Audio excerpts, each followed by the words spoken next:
Okay, so good morning students. एक minute pen ले लेती हूँ मैं। तो 6 डेज है हमारे पास और 6 डेज में जो है जो मोस्ट इम्पोर्टेंट हमारा होगा वही हम जो है करेंगे, ठीक है। जो सबसे ज्यादा मोस्ट इम्पोर्टेंट है वही हम करेंगे, चाहे वो कोई सा भी सब्जेक्ट हो हमारा, ठीक है। आज जो है सबसे पहले हम जो है चाइल्ड डेवलपमेंट में देखेंगे। मैं आपको इम्पोर्टेंट टॉपिक्स बता देती हूँ जो बहुत ही ज्यादा है, जो आपने बिल्कुल भी नहीं छोड़ने हैं, ठीक है। जहां से क्वेश्चन जो है 100% आता ही आता है और आएगा आएगा, ठीक है। फर्स्टली आप वो टॉपिक नोट कर लो और उसके बाद जो है हम उन्हीं टॉपिक पे जो है ज्यादा डीपली तो नहीं जाएंगे, क्योंकि डीपली आप ऑलरेडी मैं आपको करवा चुकी हूँ, ठीक है। हर कॉन्सेप्ट को जो है डीपली करवा चुकी हूँ और सभी के पास में भी नोट्स होंगे। नोट्स है ना सभी के पास? जल्दी से यस और नो। सभी ने बनाए थे ना क्लास में नोट्स? ओके, आज आप माइक ऑन करके भी पार्टिसिपेट कर सकते हैं, ठीक है।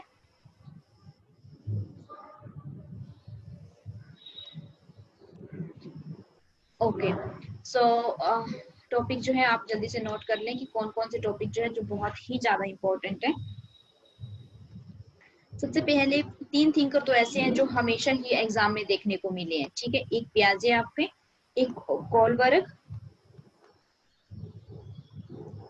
और एक वाइगोत्स्की, ठीक है। पहले हम थिंकर्स ही देखते हैं, थिंकर्स देख लेते हैं पहले कि कौन कौन से इंपॉर्टेंट है, उसके बाद कॉन्सेप्ट देखते हैं, ठीक है। फिर है आपके स्किनर, फिर है आपके पेवलोव, फिर Freud, next Bandura, then next Thorndike,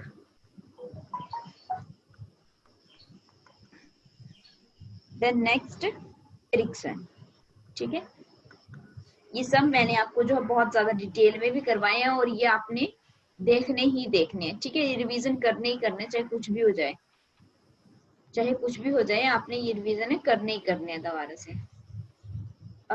30 पहले से बेहतर है प्रोमिल, लेकिन इतनी ज्यादा ठीक नहीं हूँ, लेकिन ठीक हूँ मतलब थोड़ा पहले से ना, कल से।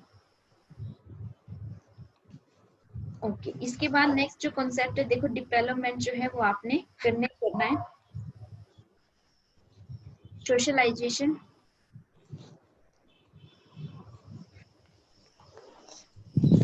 फिर है आपका evaluation and assessment,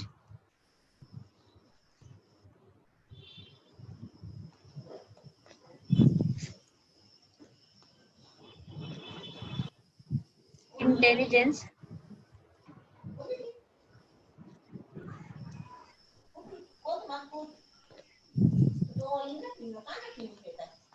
individual differences.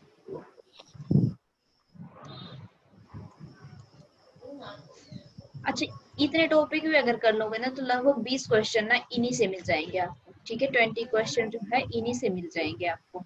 इसके अलावा भी हो भी सकता है 30 के 30 क्वेश्चन इन्हीं टॉपिक में से आ जाए, ठीक है। लेकिन ये वाले टॉपिक आपने बिल्कुल भी नहीं छोड़ने। जिसने स्क्रीनशॉट नहीं लिया जल्दी से ले लें, ताकि हम जो है कंटिन्यू करें आगे। और जल्दी से मेरे को बताओ यस और नो, अगर आपने नोट डाउन कर लिया है।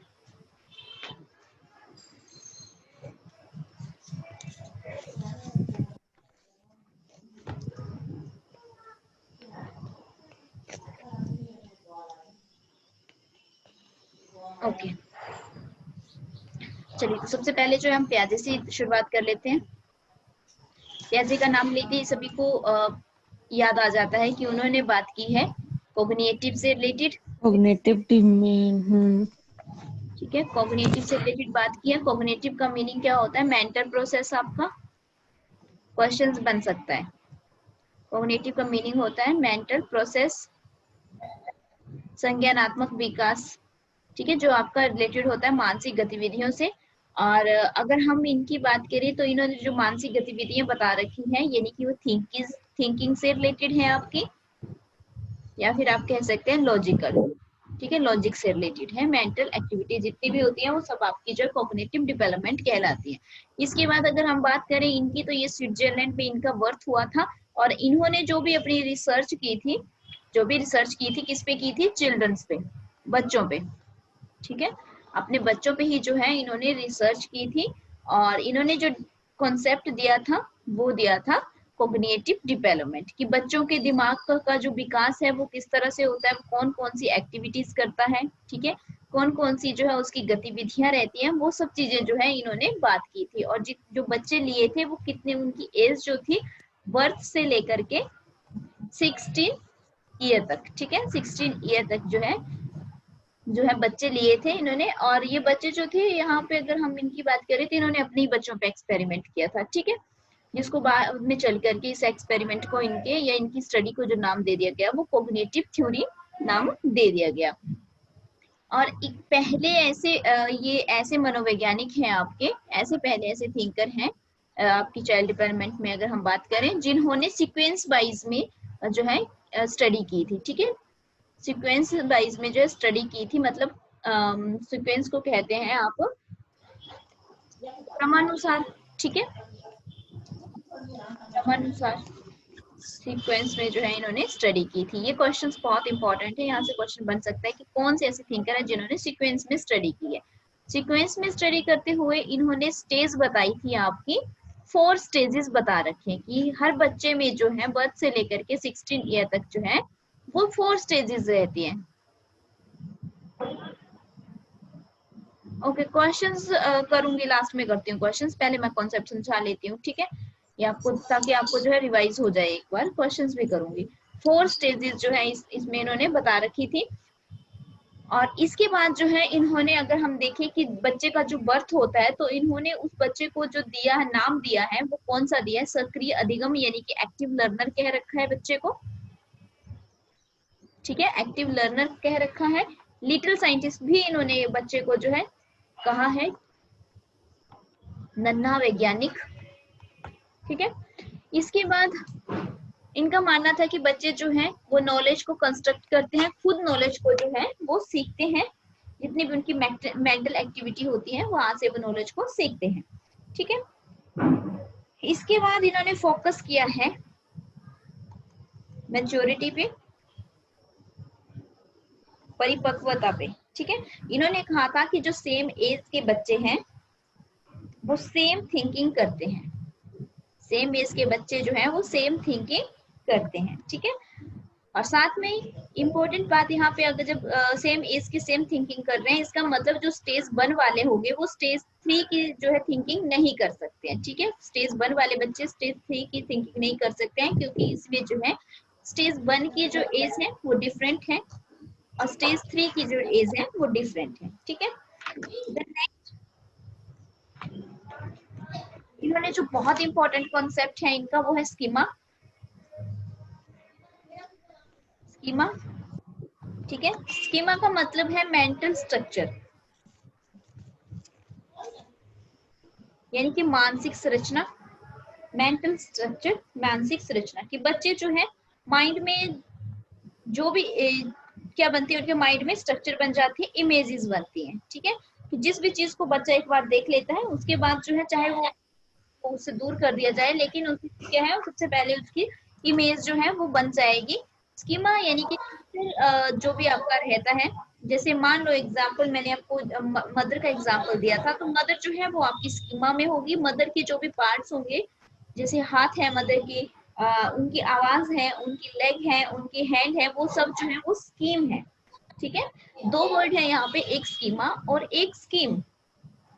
तो वो जो है वो स्कीम है और स्कीमा क्या है, फुल, ठीक है, ग्रुप ऑफ नॉलेज जो है या सेट ऑफ इंफॉर्मेशन, आपका चेन ऑफ इंफॉर्मेशन, ठीक है, या फिर ब्लॉक ऑफ ग्रुप या नॉलेज जो भी है आपका, वो जो है वो पूरा टोटल जब हम बात करते हैं तो स्कीमा होता है। अगर पार्ट्स में अगर हम बात करते हैं, सिंगल इंफॉर्मेशन की बात करें, ये पार्ट्स की अगर हम बात करें तो वो आपकी स्कीम होती है, ठीक है। आप समझ चुके होंगे अब स्कीमा जो है वो क्या है, ग्रुप ऑफ नॉलेज, ठीक है, या फिर सेट ऑफ इंफॉर्मेशन, या फिर आपका चेन ऑफ नॉलेज आ सकता है क्वेश्चन, जो मैं वही अभी यहाँ पे करवाऊंगी जो आ सकता है आपको, ठीक है। ब्लॉक ऑफ इंफॉर्मेशन, तो स्कीम जो है वो ग्रुप है, और स्कीमा जो है, अब स्कीम जो है आपकी, जो स्कीम है वो क्या है, वो है आपकी सिंगल इंफॉर्मेशन, ठीक है। जैसे फॉर एग्जांपल आपका टेट का एग्जाम है, तो टेट जो है वो आपका स्कीमा है, और जो टेट में सब्जेक्ट है आपके, चाहे सॉरी क्या बोलते हैं आपका, चाहे इंग्लिश है, चाइल्ड डेवलपमेंट है, ये सब क्या है आपकी, ये स्कीम है। और टेट जो है होल जो आपका टोटल जो होगा वो आपका क्या होगा, वो आपका स्कीमा होगा।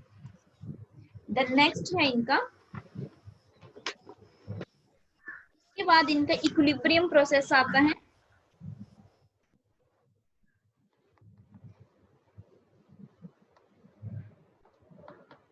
इक्विलिब्रियम प्रोसेस का मतलब है संतुलन प्रक्रिया। ठीक है, इक्विलिब्रियम है एक वर्ड, और एक है डिसइक्विलिब्रियम। इक्विलिब्रियम और डिसइक्विलिब्रियम, एक है संतुलन और एक है आपका असंतुलन। ठीक है, ये है संतुलन और ये असंतुलन। संतुलन का मतलब हुआ बैलेंस, कि जैसे आप कोई भी चीज जो है, जब मान लो कि आप बाहर जाते हैं, सब्जी लेने जाते हैं, ठीक है, आप कहते हैं 2 किलो जो है आप हमें कैबेज दे दो। ठीक है, अब वो जो आप लेंगे तो 2 kg का आपको कैबेज डालेगा, और 2 kg का जो है आपको जिसके अकॉर्डिंग जो है वेट आपका इक्वल होगा वो डालेंगे। ठीक है, अगर वो अगर 2-2 नहीं करता है तो क्या हो जाएगा, वेट इनबैलेंस हो जाएगा, वो बैलेंस्ड नहीं रहेगी चीज। इसलिए जो है अगर जब आपकी चीजें बैलेंस्ड होती हैं तब जो है क्या होता है, इक्विलिब्रियम होता है, और जब बैलेंस बिगड़ जाता है तो डिसइक्विलिब्रियम हो जाता है। मतलब जब भी हम यहाँ बात नॉलेज की करेंगे, ठीक है, जो नॉलेज है, अगर आप नए नॉलेज के साथ पुराने नॉलेज को जो है कोरिलेट कर पा रहे हैं, और वो आपका सही बैठ रहा है, पुराना नॉलेज और नया नॉलेज, तो आप इक्विलिब्रियम स्टेज में है। अगर आपका नया नॉलेज और पुराना नॉलेज जो है, न्यू नॉलेज और नॉलेज जो है, अगर आप उसमें जो है बैलेंस नहीं बना पा रहे हैं, तो आप डिसइक्विलिब्रियम स्टेज में है। देन नेक्स्ट है आपका अडेप्टेशन। अडेप्टेशन जो है यानी कि अनुकूलन। अडेप्टेशन का मतलब है अनुकूलन। अनुकूलन यानी कि इसमें भी 2 चीजें बता रखी हैं उन्होंने, एक असिमिलेशन और एकोमेंडेशन।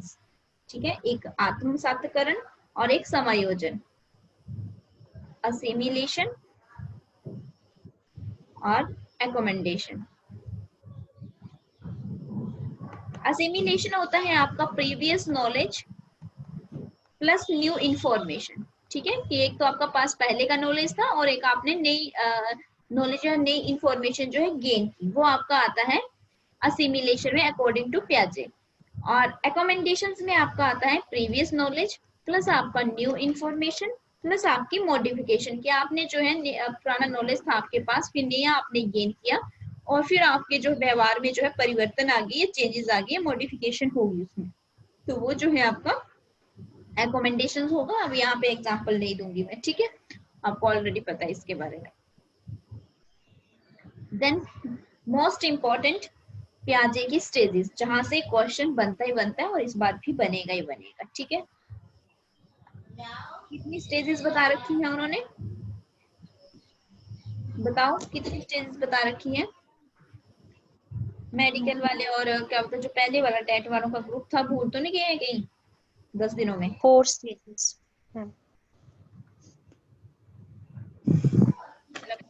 कितनी स्टेजेस बता रखी हैं, कमेंट करते रहना साथ साथ में, ठीक है। 4, हाँ वेरी गुड। कितनी बता रखी है, 4 स्टेजेस बता रखी है। 4 स्टेजेस जो है, फर्स्ट है आपकी सेंसरी मोटर। Sensomotor, pre-operational, बिल्कुल पता होनी चाहिए फर्स्ट पे कौन सी, concrete. थर्ड पे, फोर्थ पे। ठीक है, क्वेश्चन कई बार ऐसे भी बन जाता है कि फर्स्ट पे कौन सी है, सेकंड पे कौन सी है, थर्ड पे कौन सी है। पहली है आपकी सेंसरी मोटर, यहाँ से क्वेश्चन आया हुआ है पहले भी, यानी कि संवेदी पेशियां। ठीक है, सेकंड है आपकी pre operational. Group signal. Pre operational का मतलब है पूर्व सक्रियात्मक। थर्ड है आपकी कंकरेंट ऑपरेशनल। एक ही लैंग्वेज में लिखूंगी आज मैं, ठीक है, 2 में नहीं लिखूंगी। डेली 2 में लिख लिख के जो है क्लासेस काफी डिले हो जाती है, नहीं तो इसलिए जो है आज एक में लिखूंगी, बहुत साथ में दूंगी चाहे। ठीक है, कंकरेंट ऑपरेशनल का मतलब है मूर्त सक्रियात्मक, आपने पहले ऑलरेडी नोट्स इसके बनाए हुए हैं। फॉर्मल ऑपरेशनल, फॉर्मल ऑपरेशन का मतलब है आपका अमूर्त सक्रियात्मक। ठीक है, तो यहाँ पे संवेदी पेशी पूर्व सक्रियात्मक, मूर्त सक्रियात्मक और अमूर्त सक्रियात्मक। ठीक है, तो ये 4 स्टेजेस जो है बता रखी है। इनकी एज देख लो। सबसे पहले जो है आप इनकी एज देखेंगे। जो आपकी सेंसरी मोटर स्टेज है वो आपकी बर्थ से लेकर के 2 ईयर तक है। क्वेश्चन आया हुआ है पहले, में पता नहीं पिछली बार आया था या उससे पिछली बार। ठीक है, जन्म से लेकर के 2 साल तक जो है वो आप संवेदी पेशी में रहते हैं। इसके बाद जो है आप मूर्त सक्रियात्मक यानी कि प्री पूर्व ऑपरेशनल सक्रियात्मक प्री ऑपरेशनल 7। फिर कंकरेंट ऑपरेशनल आता है, तो ये आपकी आती है 7 साल से लेकर के 11 साल। पूर्व फिर फॉर्मल सक्रियात्मक ऑपरेशनल आता है, तो ये आती है आपकी 11 साल से लेके 15 या 16 तक। ठीक है, तो पहले ही कहा था कि उन्होंने जो है बर्थ से लेकर के 16 ईयर तक के बच्चों पे जो है स्टडी की है। ठीक है, अब इनमें जो है सब में अलग अलग एक्टिविटीज आती हैं। सेंसरी मोटर में अगर हम बात करें तो इसमें जो है हम सेंस से रिलेटेड ट्रेनिंग दी जाती है। सेंस से रिलेटेड बच्चे जो है ट्रेनिंग होती है। 5 हमारे सेंस हैं, तो उनसे रिलेटेड जो है हमें ट्रेनिंग होती है कि कोई भी ऑब्जेक्ट जो है वो हमें उसकी परमानेंस के बारे में पता चलता है कि वो है या नहीं है। ठीक है, बच्चे जो है सेंस के अकॉर्डिंग जो है चीजों को पता लगाते हैं, इसीलिए जो है इसका क्या नाम रखा है, सेंसरी मोटर रखा है। तो यहाँ से भी थोड़ा सा आप आइडिया लगा सकते हैं, सेंस से रिलेटेड है आपके कि न्यू चीजों के साथ बच्चा जितना भी जो है इंटरेक्ट करवाया जाता है बच्चे को, उतनी ज्यादा वो चीजों को सीखता है। इसके बाद प्री ऑपरेशनल है, तो प्री ऑपरेशनल में जो है बच्चा बहुत सी चीजें सीखता है। प्री का मतलब है पहले और ऑपरेशनल का मतलब है लॉजिक। ठीक है, तो बच्चा यहाँ पे कहीं ना कहीं जो है लॉजिक लगाना शुरू कर देता है इस एज में, और उसकी जो है वर्बल वोकैबुलरी, फिर क्वेश्चनिंग, ठीक है, ये सब चीजें जो है डिवेलप हो जाती है। थोड़ा सा ईगो सेंट्रिक भी रहता है। ठीक है, सिंबॉलिक थॉट आना शुरू हो जाते हैं, चीजों को जो है पहचानना शुरू कर देता है। इसके बाद है कंकरेंट ऑपरेशन, जो 7 साल से लेकर 11 साल तक है। तो 7 साल से 11 साल तक की अगर हम बात करते हैं तो इसमें बच्चा क्या हो जाता है, बच्चे में जो है बहुत ज्यादा थोड़ा सा चीजों को ज्यादा समझने की क्षमता जो है उत्पन्न हो जाती है। वो जो है रिवर्सेबल थॉट आने शुरू हो जाते हैं, जबकि जो सेकंड वाली स्टेज थी उसमें बच्चा रिवर्स नहीं कर पाता था। काउंटिंग जो आपको दी होती है 1 2 3 4 ही कर पाता है, 10 9 8 7 नहीं कर पाता है। ठीक है, लेकिन जो आपकी थर्ड स्टेज है कंकरेंट ऑपरेशनल, इसमें बच्चा जो है रिवर्स करना शुरू कर देता है। साथ में जो है डिसेंट्रलाइज्ड हो जाता है, मल्टीपल कॉन्सेप्ट पे जो है फोकस करता है, साथ में लॉजिक लगाता है, और मैथ्स वगैरह में ज्योमेट्री उसको स्टार्ट हो जाती है इस स्टेज में। ठीक है, ग्रामर भी बच्चा जो है इस स्टेज में सीखता है। इसके बाद फॉर्मल ऑपरेशनल है, तो फॉर्मल ऑपरेशनल में क्या है, बच्चे की जो थिंकिंग होती है वो ऑब्स्ट्रैक्ट थिंकिंग होती है, मतलब वो कल्पना करता है, इमेजिनेशन करता है, डिसीजन लेता है इसी स्टेज में, और प्रॉब्लम सॉल्व करता है। ठीक है, हाईएस्ट लेवल जो है उसका थोड़ा सा चीजों को सोचने का जो है तरीका जो है थोड़ा सा उसका बदल जाता है। ठीक है, तो ये था आपका पूरा कॉन्सेप्ट प्याजे का, जो ऑलरेडी आपने बहुत अच्छी डिटेल में जो है पूरा एक क्लास लगा करके या 2 क्लासेस लगा करके समझ रखा है। ठीक है, क्लियर है, रिवीजन में क्लियर है या नहीं?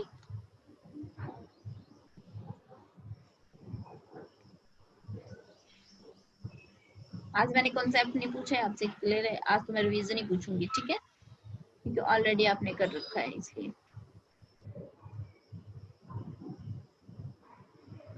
ओके, तो अच्छा, इससे रिलेटेड क्वेश्चंस भी बनते हैं, तो मैंने पूरे वैसे क्वेश्चन उसमें कवर किए ही हैं। आपके पास कोई भी बुक हो या कुछ भी हो, ठीक है, आप उसमें सॉल्व करो। इन क्वेश्चंस को सॉल्व करने ही हैं आपने। ठीक है, जैसे कि क्वेश्चंस आपको आ सकता है,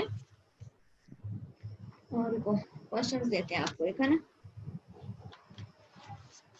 क्वेश्चंस आपको आ सकता है कि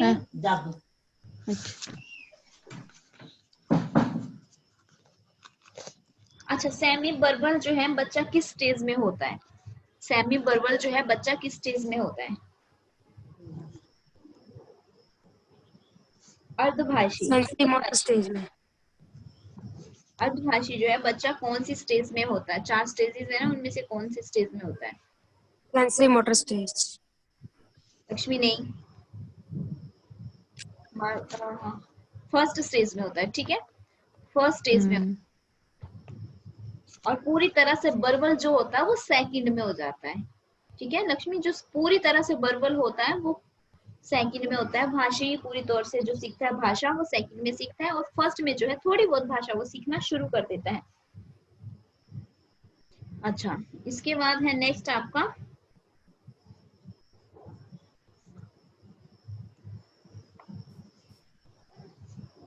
before logic stage. Before logic stage यानी कि तर्क से पहले की अवस्था कौन सी है?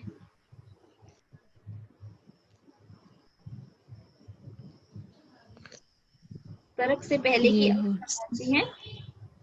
सेकंड। Third ma'am. कौन सी है? Second second. Operational stage.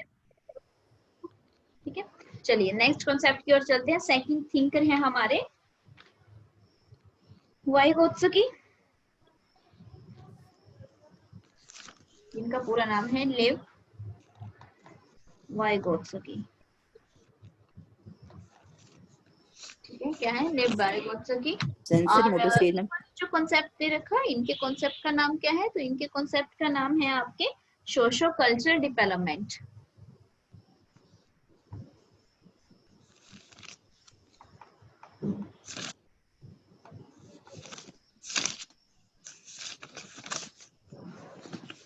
Socio culture development जो है वो इनके कॉन्सेप्ट का नाम है।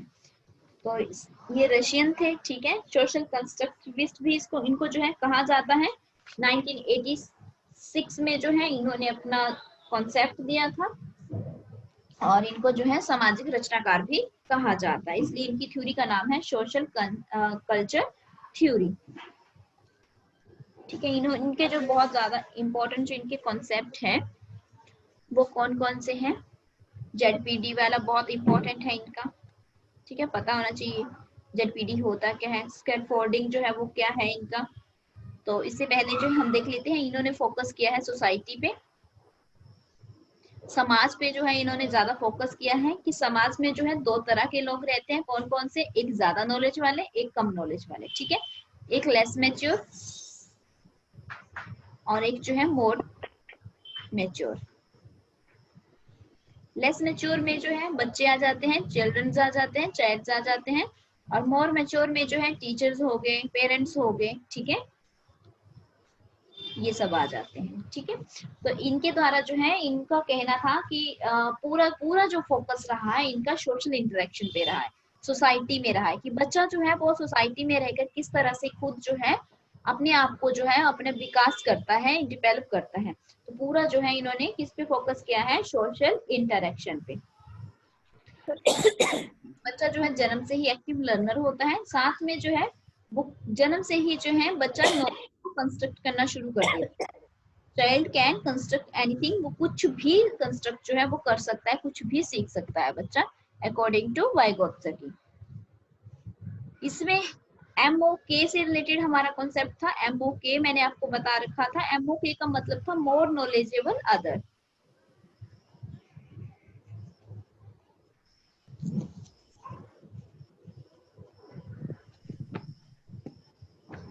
कौन कौन है इसमें? कौन कौन आ जाते हैं? पेरेंट्स आ जाते हैं, टीचर्स आते हैं, और आपके पेयर ग्रुप्स आते हैं। ठीक है, मोर नॉलेजेबल अदर में कौन कौन से आते हैं? पेरेंट्स आपसे ज्यादा नॉलेजेबल है, टीचर्स है, पेयर ग्रुप भी कई बार जो है ज्यादा नॉलेज वाले होते हैं। मतलब बच्चा जहां भी जन्म लेता है, जो भी उसके पास जो आसपास जितना भी उसका एनवायरनमेंट है, उन सब में जो जितने भी लोग और साथी हैं उसको वो जो है क्या है? वो ज्यादा नॉलेजेबल है। ठीक है, और चीजों को सिखाने के लिए जो है वो सब जो है अपना योगदान देते हैं। तो यहाँ पे जो आपका कॉन्सेप्ट है, एक है MOK और एक है MOK और एक है HOTS हॉट्स। HOTS का क्या मतलब है? HOTS का क्या मतलब है? बताओ कोई। Higher order thinking skill.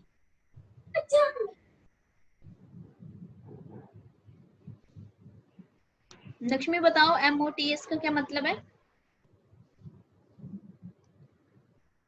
करो माइक ऑन।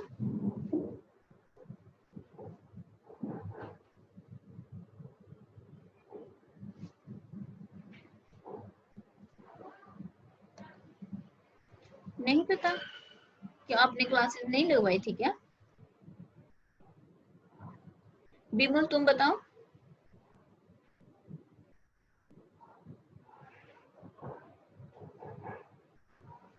बिमल बताओ, जल्दी बताओ भाई, क्या मतलब है? Higher order thinking skill. ऐसा तो नहीं कि 7 दिन क्लासेस नहीं लगी आपकी मेडिकल वालों की तो सब भूल गए हो? लक्ष्मी कौन से बैच से है? हायर ऑर्डर थिंकिंग स्किल, ठीक है। लक्ष्मी कौन से बैच से है?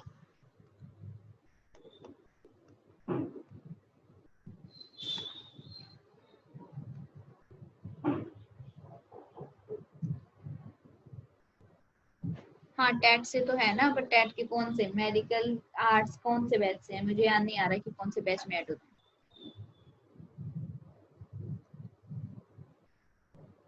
न्यू वाले में तो अभी तो करवाए थे ये कॉन्सेप्ट सारे, रिवीजन नहीं की होनी ना। मैंने बोला था साथ साथ में रिवीजन करते चलना है, तभी फायदा है। ठीक है, क्या होता है हायर ऑर्डर थिंकिंग स्किल्स? इसमें क्या करते हैं, पहले एनालाइज करते हैं चीजों को, ठीक है, फिर जो है आप सिंथेसिस रहता है, फिर जो है इवेल्युएशन रहती है, मतलब पहले विश्लेषण, फिर संश्लेषण, फिर मूल्यांकन। ठीक है, हिंदी में भी तो लिखा होगा ना, उच्च चिंतन कौशल स्तर बोलते हैं इसको। कि मतलब जब भी जो है टीचर्स अगर क्लासरूम में जाता है कोई भी, ठीक है, क्लासरूम में आप टीच कर रहे हैं तो बच्चे में डेवलपमेंट के लिए सेंट्रल रोल कौन प्ले करता है? वो टीचर ही करता है, ठीक है। सेंट्रल रोल जो बच्चे में जितनी भी डेवलपमेंट होनी है वो बच्चे का सेंट्रल रोल जो है बच्चे के लिए डेवलपमेंट का वो टीचर ही प्ले करेगा। तो वो सब चीजों को क्या करता है, एनालाइज भी करता है, सिंथेसिस भी करता है उसका, और फिर जो है उसमें इवेल्युएशन कर देता है। तो डेवलपमेंट का कंट्रोल किसके पास है? सोशल इंटरेक्शन की बच्चों का, वो टीचर्स के पास है। ठीक है, घर में जो होता है वो पेरेंट्स के पास होता है। तो मैंने यहाँ पे आपको 2 एग्जांपल दिए थे फैमिली से रिलेटेड, ए और बी वाले। अगर याद हो, नहीं हो याद तो याद कर लेना उनको, ठीक है। एक दिया था जो फुल मतलब यानी कि एक सिंगल फैमिली में रहते थे, न्यूक्लियर फैमिली में रहते थे, और एक जॉइंट फैमिली में रहता था बच्चा। शायद अब तो याद आ ही गया होगा कि कौन सा एग्जाम्पल था। चलो, तो बाइकोत्सकी की जो है देखो बात तो उन्होंने कॉग्निटिव से रिलेटेड भी की है, मेंटल एक्टिविटी से भी, कि उनकी जितनी भी बच्चों की जो भी कॉग्निटिव भी रहती है, यानी कि उनकी जो बच्चों की भी जो मानसिक विकास रहता है वो कैसे रहता है, वो सोशल इंटरेक्शन से रहता है। मतलब यानी कि घुमा फिरा करके उन्होंने बात फिर कहाँ पहुंचा दी है, सोशल इंटरेक्शन पे, सामाजिक।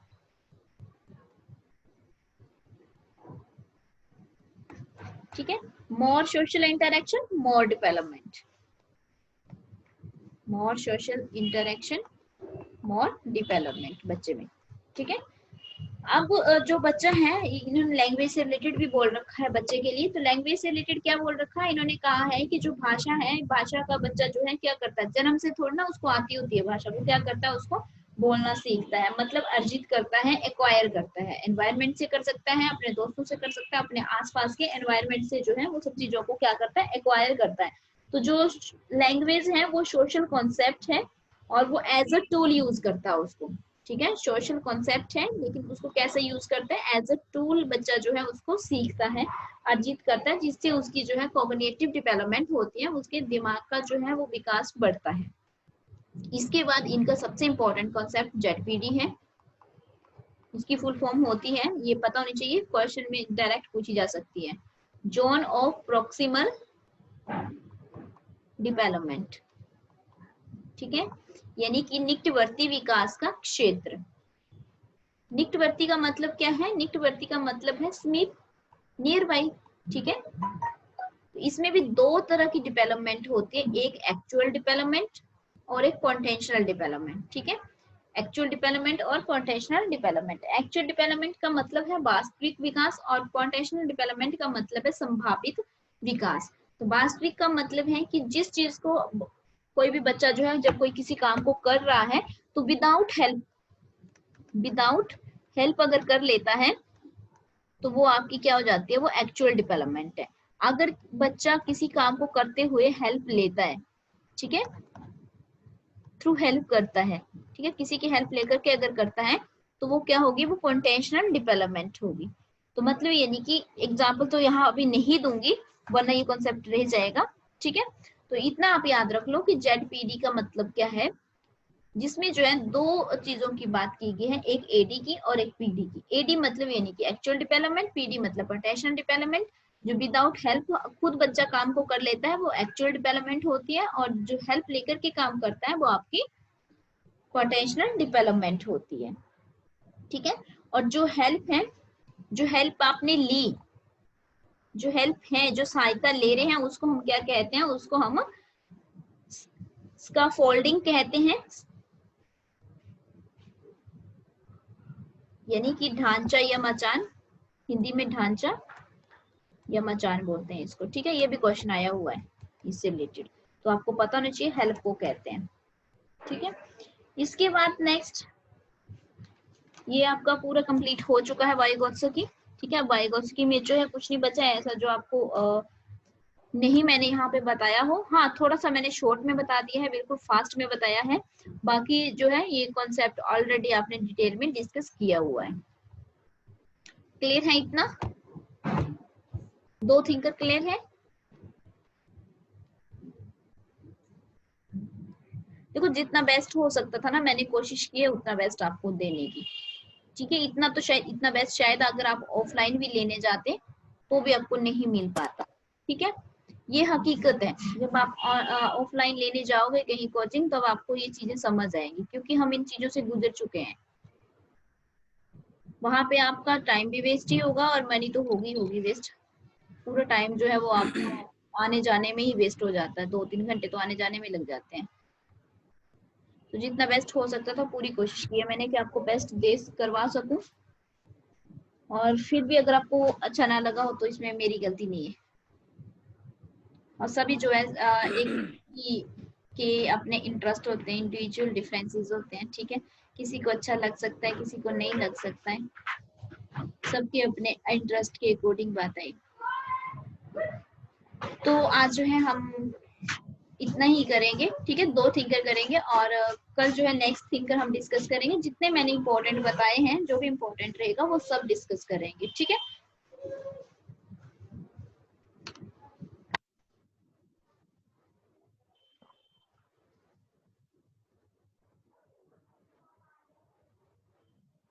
अब सभी के शायद एक एक मंथ का ही क्रैश कोर्स था ना, एक मंथ का था, किसी का मंथ के ही थे मैक्सिमम, कोई जाकर के होगा जो बहुत पहले से ले रहा था टेट का, है ना। टीजीटी वालों के तो काफी ज्यादा था, मतलब टाइम बहुत ज्यादा था उनके लिए। हाँ, पर हाँ इस बार नेक्स्ट टाइम के लिए जो दिसंबर के लिए होगा वो 3 मंथ वाला होगा हमारा, क्योंकि बच्चों को जो है थोड़ा अगर धीरे करवाया जाए, दिन में सिर्फ 2 ही क्लासेस हो तो ठीक रहता है ना। 4-5 क्लासेस बहुत ज्यादा हो जाती है बच्चों की भी, और टीचर्स पे भी ज्यादा बर्डन पड़ता है और बच्चों पे भी, तो कहीं ना कहीं रिवीजन नहीं कर पाते हैं फिर आप लोग। इसलिए जो है अब नेक्स्ट जो भी दिसंबर वाला हमारा स्टार्ट होगा वो सिर्फ 2 क्लासेस ही होंगी दिन में उसमें, और 3 मंथ वाला होगा। और मुझे पूरी उम्मीद है कि आप सबका जो इस बार ही हो जाएगा, ठीक है। जितना करवाया गया उसको अच्छे से वहां पे एग्जाम में जो है अच्छे से फ्री माइंड होकर के बैठना, ठीक है। पेपर से डरना नहीं है किसी ने भी, जो भी देने जाएंगे, तो नहीं जाएंगे देने वो अलग बात है।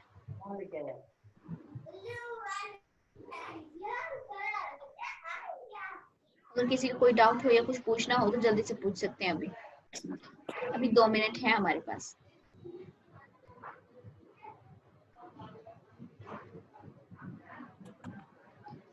अच्छा, जो न्यू टेट वाले थे उनका एक कॉन्सेप्ट बचा हुआ है वो मैं करवा दूंगी उनको, ठीक है, जैसे टाइम लगे। वंदना कुछ बोल रहे हो? मैम जो एक्चुअल कर रहा है लेकिन समझ और इसमें पोटेंशियल डेवलपमेंट, पूछ रही है। एक्चुअल डेवलपमेंट और पोटेंशियल डेवलपमेंट में जो हेल्प ली जाती है उसको इंग्लिश में क्या बोलते हैं? हिंदी में जो ढांचा और मचान आपने बताया,